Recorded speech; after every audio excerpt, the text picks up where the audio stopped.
আজকে স্বামী বিবেকানন্দের রচনাবলীর বাংলা রচনার ২য় খণ্ডটা আপনাদের সাথে শেয়ার করব। ২য় খণ্ডটাতে আপনারা দেখতে পাচ্ছেন যে এটার দাম ৳১২০। অনেকগুলো সংস্করণ বেরিয়েছে। এর মধ্যে ১ম ২য় খণ্ডেতে আছে জ্ঞানযোগ, জ্ঞানযোগে মায়া, অমৃতত্ব, কর্মজীবনে বেদান্ত, তারপরে আছে জ্ঞানযোগ প্রসঙ্গ। এখানে অনেক কিছু যা আছে, কি বলে এটাকে প্রবন্ধ আছে। যেমন পুনর্জন্ম, আত্মা কি অমর, আত্মা প্রকৃতি ঈশ্বর, প্রকৃতি ও মানুষ।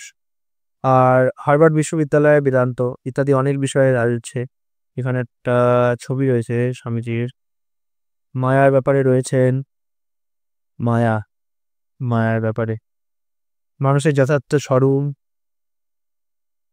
অপরোক্ষানুভূতি ইত্যাদি অনেক কিছু রয়েছে। সর্ববস্তুতে ব্রহ্ম দর্শন।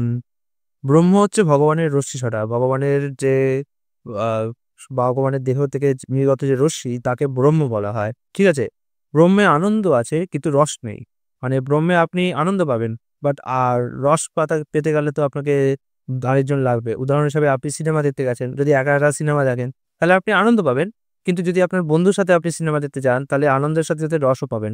অবশ্যই আপনারা বলবেন যে বন্ধুর সাথে বা অনেকজনের সাথে মিলে সিনেমা দেখতে যাওয়া আর একা সিনেমা দেখতে যাওয়া দুটো একই বিষয় নয়।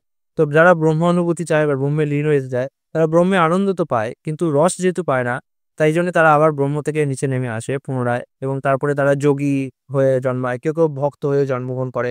তারপরে তারা ভক্তিতে অগ্রগতি করে এবং শ্রীকৃষ্ণকে প্রাপ্ত হয়।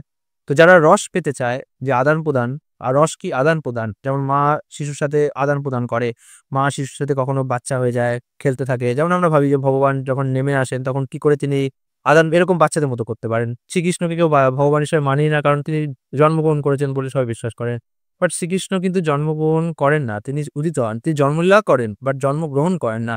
জন্মলীলা করা বা জন্মগ্রহণ করা এক না। উদাহরণ হিসেবে মা যখন শিশুর সাথে খেলে তখন আসলে তিনি ঘোড়া হন কিংবা হাতি হন, মানে অভিনয় করেন। কিন্তু ঘোড়া বা হাতি এটা লীলা করেন। কিন্তু তখন তার মানে সত্যি মা ঘোড়া বা হাতি হয়ে যায় না। ঠিক আছে? বা অনেক সময় বড়রা দেখবেন বাচ্চা খেলা করে যে, "আমি তোমার বাচ্চা, তুমি আমার মা" এরকম করে। বাট তার মানে সে নয় সত্যি জন্মগ্রহণ। তো ভগবানও এরকম লীলা করেন। যেহেতু তিনি হচ্ছেন পূর্ণ ব্রহ্ম, তার থেকে ব্রহ্মের উৎপত্তি। তো তিনি এগুলো করেন। বাট সেগুলো জানার জন্য আপনাদের শিল প্রভুপাদের ভগবদ্গীতা পড়তে হবে। তবেই আপনারা সেই ব্যাপারে আরো সুন্দর জানতে পারবেন।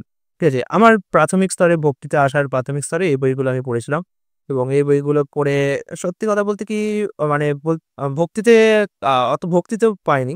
বাট পেয়েছিলাম। বেসিক জ্ঞানগুলো পেয়েছিলাম। ঠিক আছে? বেদান্ত কি, ব্রহ্ম কি এই ব্যাপারে বেসিক জ্ঞানগুলো পেয়েছিলাম। যদিও সেগুলো আরো নালিশ হয় পরবর্তীকালে শিল প্রভুপাদের গ্রন্থগুলো পড়ার পর। তো এইটুকুই ছিল হচ্ছে ২য় খণ্ডের ভূমিকা।